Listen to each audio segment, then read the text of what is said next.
என்ன ஓனர் பொண்டாட்டி இவ்வளவு சந்தோஷமா இருக்க? கார்த்திகை முடிஞ்சு போச்சுடா, இன்னைக்கு கறி கல்ல கட்ட போகுது.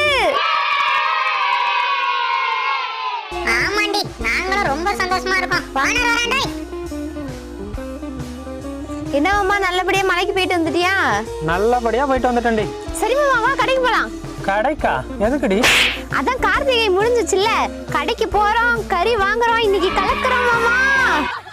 சத்தமா பேசாதடி, கார்த்திகை தான் முடிஞ்சிருக்கு. இப்போ மார்கழி ஆரம்பமாயிடுச்சு. சமயபுரம் மாரியம்மனுக்கு மாலை போட வேண்டாமா? போங்கடா நீங்களும் உங்க சாமியும். நான் இந்த பண்ண பக்கமே வரடா. யோ, நீ மாலை போட்டுக்க இல்ல மண்ணள்ளி உன் தலையில போட்டுக்கோ, அதெல்லாம் எனக்கு தெரியாது. என்னாலாம் கறி திங்காம இருக்க முடியாது. நான் ஏண்டி மாலை போட போறேன்? மாரியம்மனுக்கு மாலை போட போறதே நீதான். யோ, என்னாலாம் முடியாது, நீ வேணா மாலையை போட்டுக்கோ. மாரியம்மா, இவளை மன்னிச்சிரு.